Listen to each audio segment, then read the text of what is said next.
All right, the transfer window is closed for now, so we take a look at the 5 returnees and 5 newbies that will have an effect on the 2023 season. And then after, big game at Breslin Center, we have Greg Patuto of On the Banks to let us know what to expect from his Rutgers Scarlet Knights. Let's go. You are Locked On Spartans, your daily podcast on the Michigan State Spartans, part of the Locked On Podcast Network, your team every day.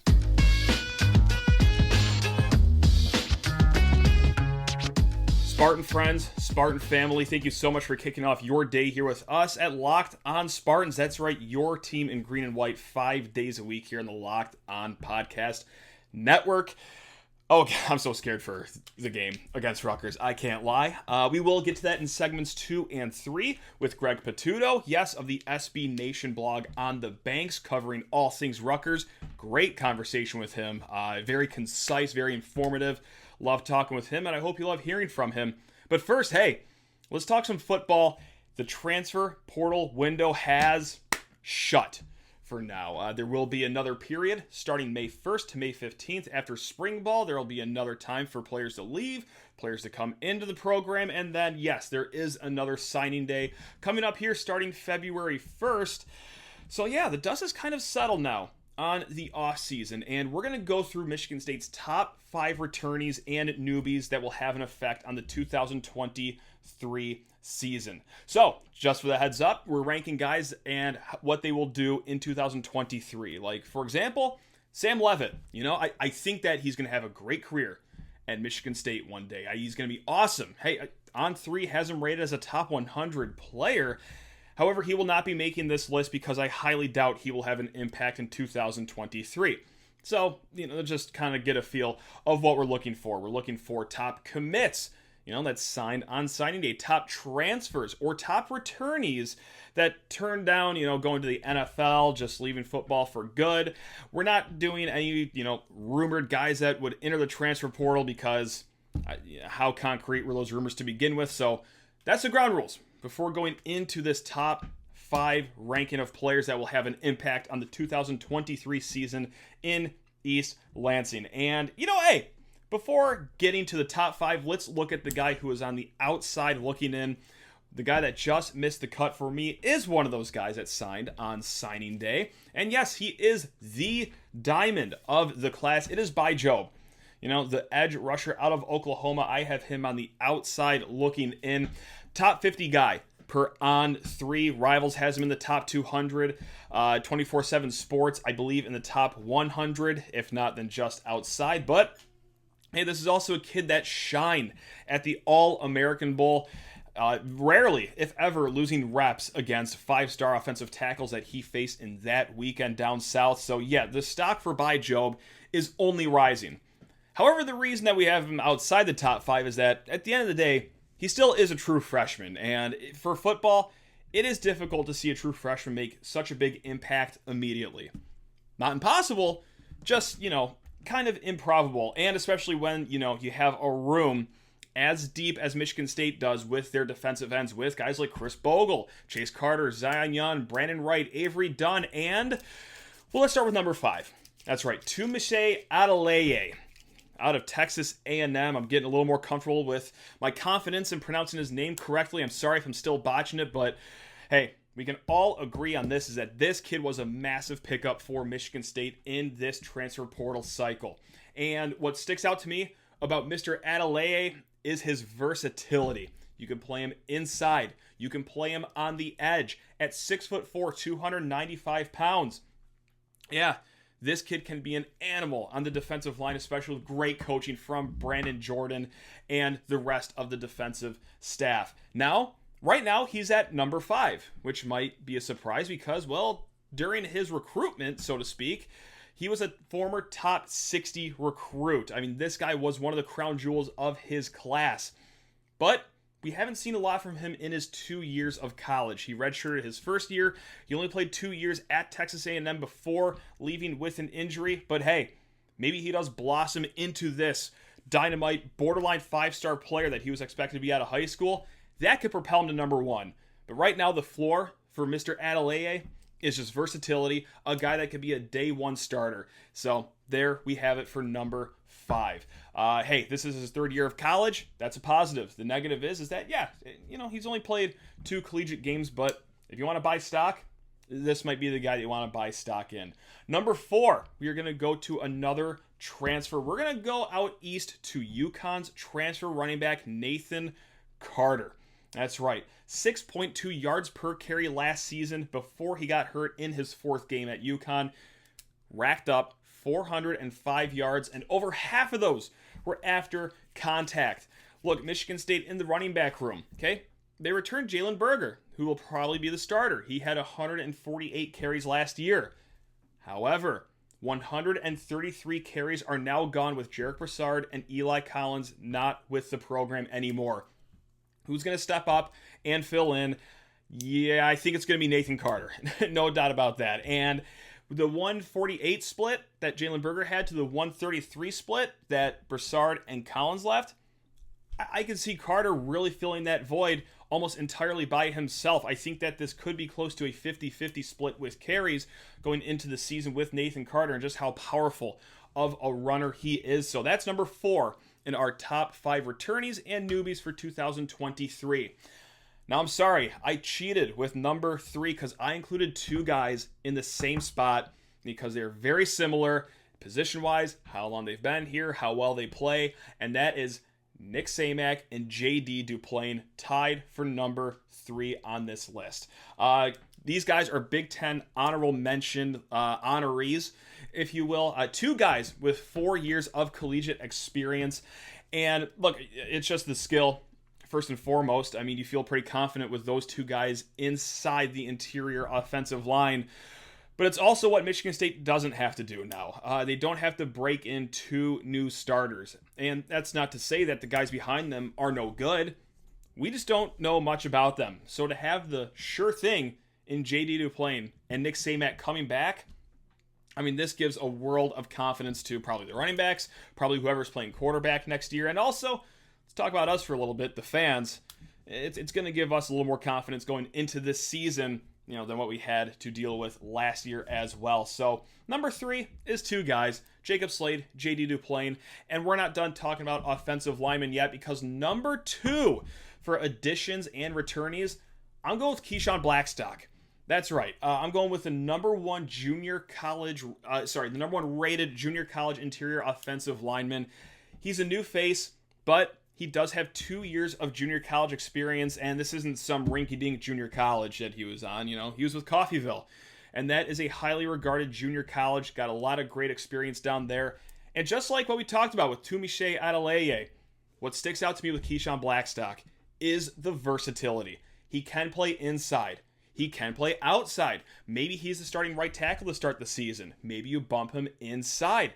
There's really so much flexibility of what you can do with this kid that, that's why I have him ranked number 2. This is going to be maybe, dare I say, a plus offensive line in the Big Ten going into this season. So, that helps with J.D. Duplain, Nick Samak, and Keyshawn Blackstock, whether all 3 are inside or Blackstock is kicked out to right tackle. Hey, use them at whatever disposal you want to. Fact of the matter is, you got a day 1 starter coming in with this kid. And number 1, I'm not going to shock a lot of people with this one. It's Jacoby Windman, a guy that very well could have gone to the draft but decided to return to East Lansing. And I'm going to use the V word again. We're using versatility, my friends. He can play linebacker like he did at the end of his season before he got shut down in the final month. He has played edge. He's also won the Big Ten Defensive Player of the Week 3 separate times last year. He can play both of those positions at an elite level in the Big Ten. So it goes without saying that Jacoby Windman is the number 1 returner. This is going to be a really, really solid defensive front. And hey, Jacoby Windman captaining this, okay, you feel really good about what you have up front. Now, some other guys who got left off this list, some honorable mentions, if you will. Aaron Brule. All right, that's a great return. He very well could have left. Chris Bogle as well. Or, hey, I got 2 transfers written down too for honorable mention. Tyneil Hopper. That's right. Tyneil Hopper, not a guy that we've talked up and down a lot about, but the tight end transfer from Boise State. Really like his blocking ability in all the film that I've seen with Tyler Hunt out of the mix now. Maybe Tyneil Hopper is that blocking tight end that, well, can just plug right in for where Tyler Hunt left. And then, let's not talk defense. Let's not talk offense. Let's talk about kicking, because holy crap, Lord knows how important that is. So yes, North Carolina transfer Jonathan Kim. He could very well be a guy that shoots up this top 5 list as well. But right now, we know that he hasn't kicked a lot of field goals in his career, but it's going to be an open competition in spring camp, in summer camp, going into the fall. Can we just get a guy that can make a field goal? That'd be just fantastic. So there you have it. If you agree, disagree, comment below on YouTube, or if you're one of those old-fashioned podcast listeners, hey, fire up the internet, lockedonspartans@gmail.com. Let us know how you feel about the list. Now, we're going to get to a little bit of talk about this basketball game going on at Breslin Center. But first, hey, BetOnline.net. That's right now, actually, it opened up that Michigan State versus Rutgers is a pick'em at BetOnline.net. So before even listening to the preview, if you already feel hot about our Michigan State Spartans, go wager a few shekels over at BetOnline, your number one source for sports betting info, stats, news, and analysis. Get the latest odds and trends for every professional and amateur league out there. We got the divisional weekend in the NFL coming up. BetOnline has all the odds, ends, futures, props, anything you need over at that website at betonline.net. And if you love sports podcasts, well, you can find even more of those at BetOnline as well. We are always the fastest and easiest way to get in on all of your sports betting action. So what are you waiting for? Head to the website today. Use your mobile device. Learn more about the trends in action. That is at BetOnline, where the game starts. It is Greg Patuto of On the Banks. Yes, he's the managing editor of that lovely SB Nation site over there. He knows everything inside and out about his Scarlet Knights. But before getting to the game, hey, we care about you, Greg. How are you doing as a person on this fine day? Couldn't be doing better as of now. Always excited to talk some hoops and sports in general. So let's dive into it. I mean, your Scarlet Knights are 13-5 on the season. You're 5-2 in the Big Ten. And oh yeah, let's not even worry about this season. How about 2024? You guys just landed a 5-star over there in Piscataway. So, of course, you're probably just skipping for joy every single day over there. Is it safe to say that, you guys over there in Rutgers Nation are pretty ecstatic with how things are going on lately in the basketball program? Yeah, I mean, that's a given. You talk about the past couple of years, getting back to the NCAA tournament, would have been there in 2020 as well. Obviously, it was canceled due to the pandemic. Steve Pikiell, the job he's done at Rutgers since he took over, taking them from where they were near the bottom to where they are now, it really can't just be put into words, the job he has done. And on the recruiting aspect, you mentioned getting Ace Bailey in the class of 2024. He's going after Dylan Harper as well hard, obviously with Ron Harper Jr. being what he was at Rutgers, trying to keep the family lineage going. That would be another 5-star in the class. So if they ever landed him, fans would be absolutely through the roof even more. But times are good right now at Rutgers, and people expect it to keep going up. And as far as expectations go, I mean, you guys are one of 10 teams, just like my Spartans, that are competing for that second place title in the Big Ten this year. We're going to assume that Purdue is, the clear, front runner here. But is this the expectation going into the season? Did you expect to be this high in the upper third of the Big Ten, or is even this a surprise since you guys saw Ron Harper Jr. and Geo Baker step away from the program in the offseason? It's a bit of a surprise to me, to be honest, that they are where they are. I expected Rutgers to be a tournament team once again, maybe on that bubble area, but they've really solidified themselves really right now looking at a 5 or 6 seed, depending on how the rest of the season goes. So it's a little bit of a surprise to me with the loss you mentioned of Ron Harper Jr. and Geo Baker, because there were a lot of questions coming in.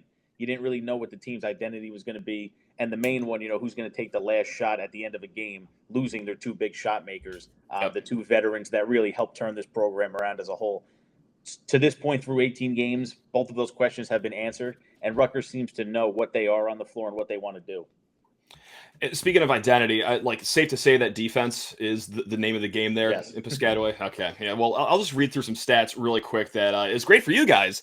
but me as a State fan, I don't really necessarily love. Your opponent's 3-point percentage, 28.2%. Okay, that's 13th best in the country. 2-point field goal percentage is 43.8. That's 16th best in the country. Greg, you guys are so good at defense. Your free throw percentage defense is 66.5%. That's 28th best in the country. So even when you guys can't guard a shot on the free throw line, you guys are still good at it. What has made the defense so elite for you guys so far this season? Really just game plan and players doing what they do best. Cliff O'Maury's a beast down low, a freak athlete, shot blocker. So they have the rim protector there. Cam Spencer and Paul Mulcahy on the perimeter, doing what they do against ball handlers. But I mean, the obvious, Caleb McConnell coming back from his injury early on in the season, he wants to go from Big Ten Defensive Player of the Year to the National Defensive Player of the Year. So he's a complete difference maker on that end of the floor and really brings the whole defense together. But really just the players buying into their jobs and their roles and doing it on a nightly basis. And so would you say the defense is stronger down low in the paint, or is it around the perimeter? Or is it just that dead of a heat of a tie that it's just everywhere? I mean, they're strong everywhere, but if I had to give an edge, I would say along the perimeter. I mentioned McConnell, but even Cam Spencer, up there with every other player steals per game in the conference.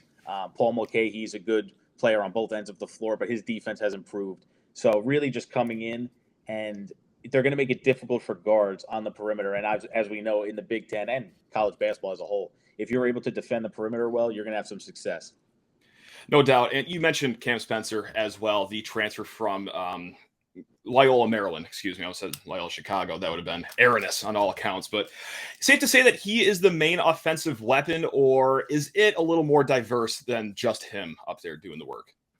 In terms of putting the ball in the basket, Cam Spencer right now is taking over. He's close to 14 points a game, leading the team.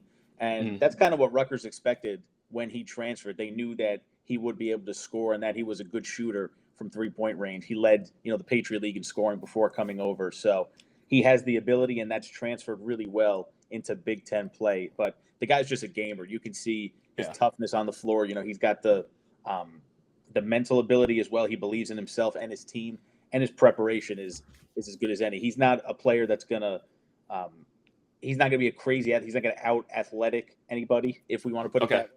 But in terms of getting to the right spot, knowing where to be, how to create his own shot, just the list goes on what he can do on the floor on the offensive end. As for everyone else, it varies, because there's Paul Mulcahy, good ball handler. He was up there in assists per game last year. He's going to probably be here again. Doesn't turn the ball over, makes smart decisions, and he can score if he gets in the paint. Rutgers doesn't shoot the ball well from deep, so it's good that they defend well from 3-point range, because they're struggling to make their own, but this team does a lot of different things, but having Cam Spencer to kind of tie it all together, it's a big advantage. Now, how has Paul Mulcahy been for you guys? Because maybe I'm just looking at it in too tight of a window in his games versus Michigan State, but it seems like that he's either good for like 22 points on 7 of 10 shooting, or he'll do like a 5-point flub of a game on 2 of 13 shooting. Like, is he that up and down of a player, or am I just crazy in my analysis of him? You could say he's that up and down. Inconsistent has a negative connotation, so I'm not going to use that. But he's a bit up and down when it comes to scoring, and we've seen that as well. There's games where he could get in the paint and really do whatever he wants, but there's some days where he's a little more passive. In terms of his overall play, I mean, Rutgers should be happy with where he is, because mainly he's a leader. He's the strong ball handler that players want. Obviously you need a point guard, no matter what conference you're in, to lead the way. He gives them that. He can set his teammates up really well. When you look at Cam Spencer's game-winning shots against both Purdue and Northwestern, Paul Mulcahy was the one out of the timeout with the ball in his hands, being able to set him up on the perimeter for that shot. So even when he's not necessarily putting the ball in the basket, he's finding teammates, he's rebounding, plays strong defense. So while his scoring's a bit up and down, he does so many things well offensively that Rutgers is just happy to have him out there. There we go. Well, take that over in Piscataway, no doubt about that. And Cliff Amaruri, let's go from the guard play to the big man down low. This guy is obviously built like a statue. He is a physically imposing presence. But over from, even his freshman year or sophomore year to who he is today, what has he improved on the most in his time at Rutgers? Yeah, Cliff O'Maury coming in was an immediate fan favorite, first of all, because he was such a big recruit in New Jersey from Roseville Catholic, just a powerhouse high school in New Jersey. And he was one of those top 50 players that stayed home, and believed in Rutgers. So he's an immediate fan favorite. His freshman season, he was the backup center with Miles Johnson leading the way. The dominant player went over to UCLA. Cliff got his chance as a sophomore, and you saw his numbers skyrocket. And it's continuing this year. I will say he's a bit raw down low. He's not a polished scorer from the post. He's not the type of player you're going to dump it down to and expect him to get a basket down low. We know what he does dunking the basketball and rebounding. He's a good shot blocker. So mainly just the athleticism jumps off the page. He's a freak athlete. Yeah. In terms of improving his post presence, I think that's what he needs to do to accelerate his game even more, and then obviously onto the NBA level. But in terms of just taking over the main role as a center and staying out of foul trouble, freshman year he had a big problem with that. Last year he improved upon that, and this year he's able to stay on the floor a bit more consistently. But there's still some work to be done. But again, as far as his athleticism goes, there's not many that can keep up. There we go. And State fans know this all too well, is that our bench over here in East Lansing, not really getting the job done necessarily. And that really hurts with Malik Hall being out anywhere from one game to the rest of his life. No one really knows how long Malik Hall is going to be out for. But regardless, our bench is not picking up the slack that he's leaving behind. How about over in Piscataway? How are your bench players doing? Is there any sixth man that we really have to be worried about coming off the bench to destroy this game for us? It's gotten a bit deeper, obviously, since Rutgers has gotten healthy. That's how it goes with teams. Yeah. Obviously, if you're healthy, you're going to be deeper. But early on, when both Paul Mulcahy and Caleb McConnell were struggling with injuries, they missed time here and there. Obviously, paper thin coming off the bench. So now that they're back in the lineup, you can move Andre Hyatt to the bench, who's been, consistent shooting the ball. Another high recruit coming out. He transferred over and has really found his role on both ends at Rutgers. Derek Simpson is another name. Fans are excited about him, the freshman from Lenape in New Jersey.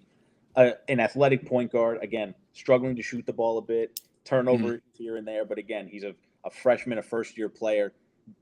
He'll learn more from Mulcahy as the year goes on, but he's a player to watch. Good ball handler, can get to the rim. Again, more of an athletic guard with the speed and the quickness. So there's a few names there to watch. Really, nobody jumps off the page tremendously, if I had to say, in terms of six-man for Rutgers. But as a whole, as a group, the bench has been strong, and they're giving good minutes. And this is a question, or a pair of questions, rather, that I like to ask every guest, especially great guests like you. This has been awesome. Thanks a lot for your time so far in this chat. But my anxiety around a college basketball game isn't high enough as it is. So how can you make it even higher? Like, what should I be worried about the entire day leading up to this game about Rutgers? What do you feel just the best about this team going into the matchup at Breslin Center? I mean, we spoke about the defense, right? We talk about that at length, and I think that's really the main thing that all teams should be worried about when you play Rutgers, because defense travels. No matter the sport, it travels, and we saw it against Purdue when they went to Purdue and we were able to get that victory. I assume they're going to play strong defense on Thursday as well, so that's really what you have to look at. Rutgers hasn't scored. They're averaging 70 points this season. They haven't reached that number in Big Ten play, so their identity, they want to play a slower game, kind of muck it up a bit, play ugly, and play in the 60s. So that's the game that they're going to try and do. They lead the conference in opponents' turnovers. We mentioned they guard the three-point line really well. And at both levels, they defend. So I think that's what they're going to look at. If Michigan State could come out and, score the ball, kind of punch them in the mouth right away offensively, it might be a little difficult for Rutgers to keep up scoring because, again, they've had their struggles on that end as well. But with the way they defend, they've been able to stay in games and make the big shot at the end. And to flip the table right there, I mean, what would worry you the most as a Rutgers fan? Obviously, it's going to be the offense, but anything specifically within that offense that kind of gives you the heebie-jeebies for this showdown going on? It's really three-point shooting. That's been really tough for Rutgers. They've defended really well. It hasn't been an aspect that's killed them early on. Obviously, they're having great success. But they don't, aside from Cam Spencer, they don't really have that option that you believe in taking a shot there. Mawat Maggs hit a couple big ones. I mentioned Andre Hyatt. When he gets in there, he's gotten hot at times. But in terms of consistency, Cam Spencer is really the only one. And I feel like in certain games, that's going to hurt them. In those games where you might have to score the ball when the other team comes out swinging offensively. So that might be a factor in some games. But as of now, we haven't seen that yet.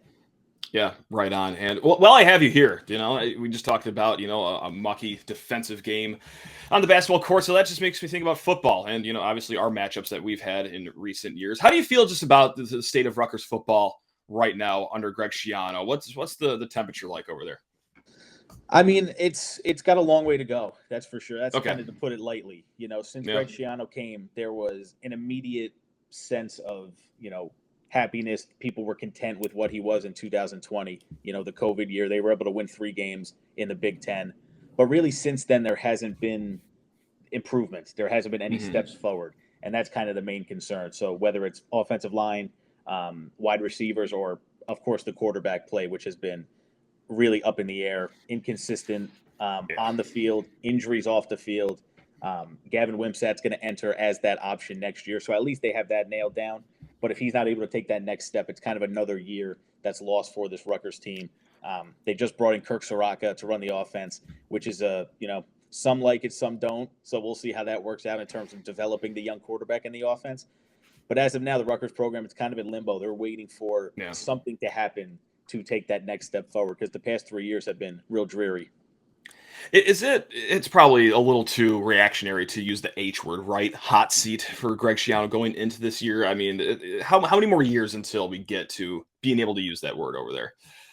Yeah, I wouldn't say hot seat, even though some people could. I think he's got so much leeway because of what he was able to do in his first tenure. When a coach comes back into that situation, people still remember the good times that he had, obviously in the Big East. Then now in the Big Ten, it's a whole different ball game. So I think this hire is going to be one of Kirk Soraka that kind of makes or breaks his tenure. Sean Gleason spent a couple years with him. The play calling was real uninspiring. Again, just really no steps forward taken offensively.